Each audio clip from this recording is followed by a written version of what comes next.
प्यारे बच्चों नमस्कार। मैं Dharmendra sir digital mathematics classes में आपका हार्दिक स्वागत करता हूं। जैसा कि मेरे पास काफ़ी रिक्वायरमेंट है कि सर कक्षा 10 की वीडियो बनाइए, कक्षा क्लास 10 की वीडियो बनाइए, क्लास 10 की वीडियो बनाइए। तो क्लास 10 में पहला वीडियो आप लोगों को व्रत का बनाने जा रहा हूं। जिसको व्रत समझ में ना आए तो कमेंट्स बॉक्स में जा करके कमेंट्स दें, जिससे कि हम लोग आप लोगों की प्रॉब्लमें दूर कर सकें और इससे ऐसा मेथड आप लोग दे सकें। देखिएगा, व्रत सबसे पहले व्रत में होता क्या है? व्रत में होता व्यास और त्रिज्या। आपने व्रत खींचा तो व्रत कैसे खींचे? कोई ना कोई इसका केंद्र बिंदु होगा। मान लो इसका केंद्र बिंदु O है। केंद्र बिंदु O से परि तक की दूरी, मतलब केंद्र O से मतलब केंद्र से परि तक की दूरी आपकी त्रिज्या कहलाती है। ये आपकी त्रिज्या हो गई। यदि इसी को हम इस परिधि से लेकर के केंद्र से होकर इस परिधि तक, मतलब यहाँ से केंद्र से होकर पूरी रेखा खींच दें, उसे व्यास कहेंगे, जिसे हम डी से व्यक्त करते हैं। व्यास की परिभाषा तो देखिए बेटा, आपको मैंने क्या कहा, व्यास को डी से व्यक्त करते हैं। अब व्यास की डिफिनीशन यदि पूछा जाए कि व्यास की डिफिनीशन किसे कहते हैं, तो आप व्यास की डिफिनीशन कह सकते हैं। देखो, यहाँ केंद्र था, ये केंद्र थे, केंद्र से परि तक की दूरी को त्रिज्या कहते हैं, जिसे आर से डिनोटेड करते हैं, डिनोटेड बाई आर। त्रिज्या रेडियस को हम लोग आर से डिनोटेड करते हैं। अब देखिए, यदि यहाँ केंद्र से परि तक की दूरी आर है, तो ये भी तो केंद्र से परि तक की दूरी है, तो ये भी आर होगी। अब पूरी क्या हो गई आपकी? व्यास हो गई। तो व्यास r plus r equal to 2r। देखिए डी बराबर कितना आ गया आपका? R plus r equal to 2r। तो परिभाषा क्या बन गई? त्रिज्या के दुगने को। देखो आर किसके दुगने? 2 दुगना है, 2 है, तो दुगने को क्या कहते हैं? व्यास कहते हैं। अब इसी में यदि त्रिज्या की डिफिनीशन निकालें तो क्या कहते हैं? एक त्रिज्या की डिफिनीशन हो रही है, केंद्र से परि तक की दूरी को त्रिज्या कहते हैं। या दूसरी डिफिनीशन, अब ये हमारा d बराबर 2r निकला था, d बराबर 2r निकला था। अब ये जो r है के गुणे में 2 लिखा है, इसका यदि हम लोग बेटा भाग दे दें तो किसके बटे में जाएगा? d के बटे में जाएगा। तो आपका आ गया d/2 बराबर r। तो दूसरी डिफिनीशन बन गई, त्रिज्या की डिफिनीशन दूसरी बन रही है व्यास के आधे को। दूसरी क्या बन गई डिफिनीशन? व्यास के आधे को। देखिए व्यास के आधा मतलब क्या किया? 2 का भाग दे दिया। व्यास के आधे को क्या कहते हैं? व्यास, त्रिज्या कहते हैं। व्यास के आधे को क्या कहते हैं बेटा? त्रिज्या कहते हैं। अब देखिए, आपको व्यास की परिभाषा आ गई, त्रिज्या की भी परिभाषा आ गई। मेरे साथ साथ आप ये व्यास की परिभाषा डिफिनीशन और त्रिज्या की डिफिनीशन नोट भी कर लीजिए कॉपी में।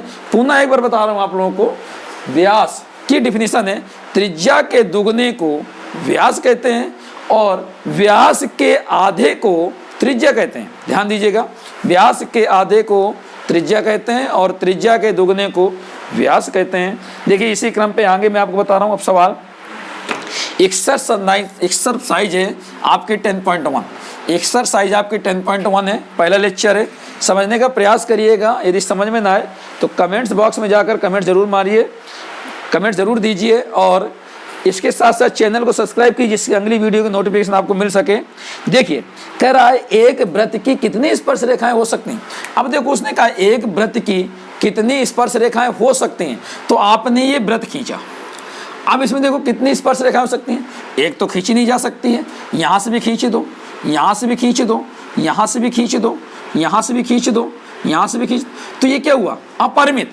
एक वृत्त में अपरिमित स्पर्श रेखाएं गिनती नहीं है कि आप एक खींचेंगे कि 2 खींचेंगे कि 3। यदि सवाल करे 2 स्पर्श रेखाएं खींची है जो समांतर हो, तो कंडीशन फॉलो हो गई ना कि आपको 2 ही स्पर्श रेखाएं खींचनी है जो क्या हो? समांतर हो। उसने कहा एक वृत्त में कितनी स्पर्श रेखाएं खींची जा सकती हैं, तो अपरिमित स्पर्श रेखाएं खींची जा सकती हैं। अब देखिए इसी क्रम पे आप लोगों का दूसरा क्वेश्चन है, कह रहा है किसी वृत्त की स्पर्श रेखा उसे बिंदुओं पर प्रच्छेद करती है। अच्छा ये बताइए, आप ये बताइए जरा, ये आपका वृत्त है। अब देखो उसने क्या कहा? वृत्त का केंद्र तो होगा ही, जिसको हमने O मान लिया।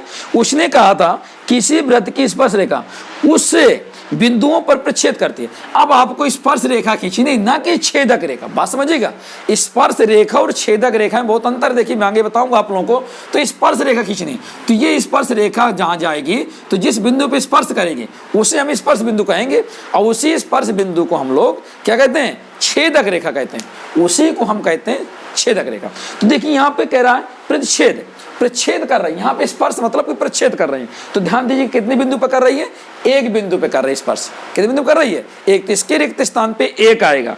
दूसरा कह रहा है वृत्त को 2 बिंदुओं पर, वृत्त को दो बिंदुओं पर प्रच्छेद करने वाली रेखा को, अब देखिए यहां पे क्वेश्चन आ गए ना, वृत्त को दो बिंदुओं पर प्रच्छेद, मतलब कि आपको दो बिंदु, मान लो कि एक बिंदु यहां है और एक बिंदु यहां, प्रच्छेद करने वाली। अब देखो ये रेखा यहां से गई, प्रच्छेद करने वाली, अब ये क्या हुई, वृत्त को छेदते हुए, मतलब प्रच्छेद मतलब कि छेदते हुए निकल गई, इस पार से इस पार, इस साइड से इस साइड निकल गई, तो इसे कहेंगे छेदक रेखा। तो दूसरे रिक्त स्थान पे आएगा आपका छेदक रेखा। इसी क्रम पे दूसरा तीसरा क्वेश्चन कह रहा आपका, ध्यान दीजिएगा, एक वृत्त की समांतर रेखाएं हो सकती हैं, एक वृत्त की समांतर स्पर्श रेखा। आगे देखिए इसी क्रम पे क्या कह रहा, वृत्त तथा उसकी स्पर्श रेखाओं के उभयनिष्ठ बिंदु को क्या कहते हैं, वृत्त तथा उसकी स्पर्श रेखाओं को उभयनिष्ठ बिंदु क्या कहते हैं, स्पर्श बिंदु कहते हैं। जैसे देखो ये वृत्त था, ये स्पर्श रेखा है, तो इसके उभयनिष्ठ बिंदु ये हुआ, इसको क्या कहेंगे, स्पर्श बिंदु कहेंगे। आगे देखिए इसी क्रम पे सवाल अब आपका आ रहा है। अब सवाल देखिएगा, अभी तक आप लोगों का रिक्त स्थान थे, कुछ थ्योरी थी, कुछ समझाया गया आप लोगों को। ध्यान दीजिएगा, चैनल को लाइक शेयर और कमेंट्स जरूर दीजिएगा और चैनल को सब्सक्राइब कर लीजिएगा, जिससे कि हमारी वीडियो, अगली वीडियो की नोटिफिकेशन आप लोगों को मिल सके। और अच्छे से पढ़िए, बोर्ड एग्जाम की तैयारी करिए। ये सवाल जो बताने जा रहा हूँ, ये सवाल आप लोगों को बोर्ड एग्जाम में कई बार पूछा भी गया है और अभी बता रहा हूँ। देखिए क्या कह रहा है, कह रहा है 5 सेंटीमीटर त्रिज्या वाले वृत्त, क्या कह रहा है, 5 सेंटीमीटर त्रिज्या, 5 से त्रिज्या वाले वृत्त, कह रहा 5 सेंटीमीटर त्रिज्या वाले वृत्त, 5 त्रिज्या वाले वृत्त के बिंदु P पर, के बिंदु P पर, बिंदु P पर, बिंदु P पर, ध्यान दीजिए, बिंदु P पर स्पर्श रेखा PQ, स्पर्श रेखा PQ, ध्यान दीजिए, स्पर्श रेखा PQ केंद्र O से, केंद्र O से, केंद्र O से जाने वाली एक रेखा, केंद्र O से जाने वाली एक रेखा, जाने वाली एक रेखा, जाने वाली एक रेखा से बिंदु Q पर, से बिंदु Q पर, बिंदु Q पर इस प्रकार मिलती है कि, ध्यान दीजिएगा, इस प्रकार मिलती है कि, इस प्रकार मिलती है कि OQ बराबर 12, OQ बराबर 12 सेंटीमीटर है। ध्यान दीजिएगा, OQ बराबर 12 सेंटीमीटर है। तो कर आप PQ की लंबाई ज्ञात कीजिए। आपका PQ क्वेश्चन मार्क हो गया, PQ की लंबाई पूछ रहा। देखिए 5 सेंटीमीटर त्रिज्या, तो सबसे पहले एक वृत्त खींचिए, ये हमने वृत्त खींचा। अब इसका त्रिज्या तब वृत्त खींचेंगे तो कोई ना कोई तो केंद्र बिंदु हो गई। तो मान लो कि यहाँ बीच में होता है केंद्र बिंदु, वो मान लिया। अब 5 से त्रिज्या, मतलब कहा था, आपसे बताया था कि केंद्र से परिधि तक की दूरी आपकी त्रिज्या कहलाती है। केंद्र से परिधि तक की दूरी आपकी त्रिज्या 5 सेंटीमीटर हो गई। अब देखिए क्या करा, 5 सेंटीमीटर त्रिज्या वाले वृत्त के बिंदु P पर स्पर्श रेखा। अब यहाँ पे बिंदु P है। अब देखो स्पर्श रेखा PQ खींच रहा, तो आपके कहीं वृत्त के बाहर Q बिंदु मानना पड़ेगा। तो आपकी ये स्पर्श रेखा PQ चली गई, आपकी स्पर्श रेखा चली गई, यहाँ से ये PQ चली गई। ध्यान दीजिए, ये बिंदु Q है, आपकी स्पर्श रेखा PQ चली गई। अब कह रहा है PQ केंद्र O से जाने वाली रेखा से बिंदु Q पर इस प्रकार मिलती है। देखो बिंदु Q पर इस प्रकार मिलती है कि OQ बराबर, OQ मतलब O से कहाँ गया, वो Q पर गया है, जो कितनी सेंटीमीटर है, 12 सेंटीमीटर है। आपकी जो ये रेखा है ये कितने सेंटीमीटर है, 12 सेंटीमीटर है। तो कह रहा PQ की लंबाई ज्ञात कीजिए। आपको ये लंबाई मान लो कि x है, ये आपको निकालनी। PQ की लंबाई क्या मान लो आप, x मान लो, जो आपको ज्ञात करने हैं। ध्यान दीजिएगा, मैंने अब बता रहा हूँ तुमको। देखिए जैसे ये वृत्त है, ये कोई स्पर्श रेखा गई, अब केंद्र से आपने इस पर लंब डाला तो यहाँ 90 बनेगा। तो ये देखिए यहाँ से स्पर्श बिंदु से केंद्र तक में डाला गया लंब 90 होता है। तो आपका यहाँ पे जो कोण बनेगा इधर पे, ये 90 बनेगा, ये आपका 90 बन गया। और मैंने अगली वीडियो में आप लोग बताया भी था कि 90 अंश के सामने वाली भुजा कर्ण कहलाती है। 90 अंश के सामने वाली भुजा कर्ण कहलाती है। इसके पहले देखिए आप POQ क्या बन गया, एक समकोण त्रिभुज बन गया। जिस त्रिभुज में 90 अंश का कोण बने उसे समकोण कहते हैं। अब देखिए यहाँ पे POQ आपका समकोण बन गया। POQ क्या बन गया आपका, एक समकोण त्रिभुज बन गया, समकोण त्रिभुज है।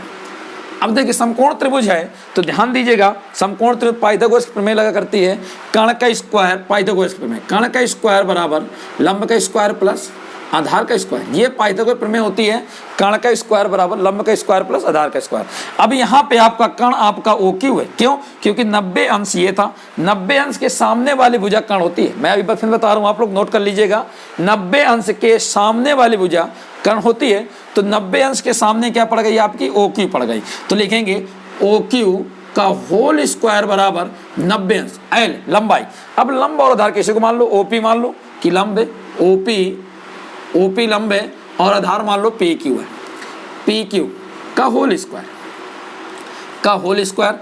अब देखिएगा आप यहाँ पे OQ की लंबाई जो थी तो 12 सेंटीमीटर थी, तो यहाँ पे रख दो 12 का होल स्क्वायर बराबर OP आपकी 5 थी, तो यहाँ पे रख दो 5 का whole square plus OQ PQ आपका x मान लिया था मैंने, तो x का स्क्वायर।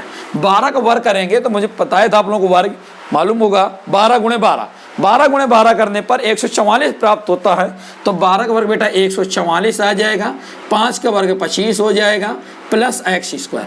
अब देखिए ऊपर देखिए थोड़ा से, 144 25 को पक्षांतर करेंगे तो क्या हो जाएगा? माइनस का हो जाएगा, तो माइनस का 25 बराबर x स्क्वायर। 144 से 25 घटाना है, तो 14 में 5 गया 9, यहाँ बचा 3, अब 3 में 2 चले गए तो 1 और 1 बराबर x स्क्वायर।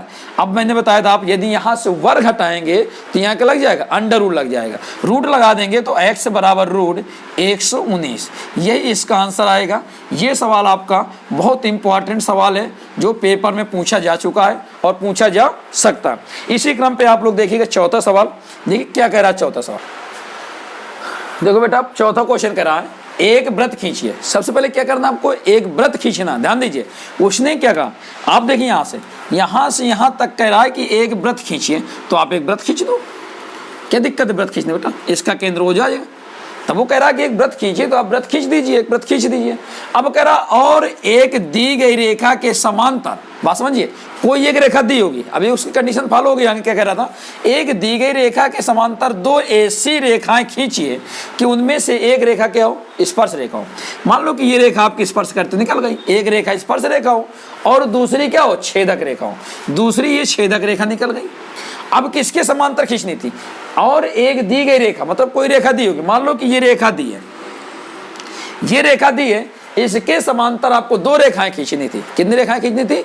2 रेखाएं खींचनी थी जो एक स्पर्श करती हो। तो देखो आपकी यहाँ पे AB जो रेखा थी, जो ये AB रेखा है, ये क्या कर रही? स्पर्श कर, यहाँ लिख दो AB स्पर्श कर रही, AB स्पर्श रेखा है, AB स्पर्श रेखा। और ये जो CD गई है, ये CD कैसी रेखा है? CD ये कैसी रेखा है आपकी बेटा? छेदक रेखा है, छेदक रेखा है। और ये जो आपकी EF है, ये क्या थी? आपकी दी हुई रेखा थी। ये जो रेखा थी EF, ये कैसी रेखा थी? कह रहे थे ना यहाँ पे। और एक दी गई रेखा, ये रेखा EF दी गई थी, इसके समांतर 2 रेखाएं खींचनी थी जो AB और CD खींची गई। यही आपके क्वेश्चन थे। ध्यान दीजिएगा, क्वेश्चन ही समझ में ना आए हो आप लोगों को तो कमेंट्स बॉक्स में जाकर कमेंट जरूर दें, जिससे कि हम लोग समझ सकें, आपकी प्रॉब्लम में समझ सकें और इससे बेहतर देने का प्रयास करें। और चैनल को सब्सक्राइब जरूर कर लें, जिससे कि आप लोगों को अगली वीडियो का नोटिफिकेशन मिल सके, और लाइक शेयर जरूर करते रहें। धन्यवाद। हंसिए, खेलिए, मुस्कुराइए और साथ साथ पढ़ते रहिए। बोर्ड एग्जाम की तैयारी भी बहुत मेहनत के साथ करिए, जबकि इतना कठिन नहीं आता। देखिए क्वेश्चन जो पीछे बताया मैंने, वो ज़्यादा विशेष कठिन नहीं था, सिंपल था, अब बहुत इंपॉर्टेंट सवाल था। इसी क्रम के साथ अगली वीडियो हम लेके आएंगे आप लोगों को 10.2 की। धन्यवाद।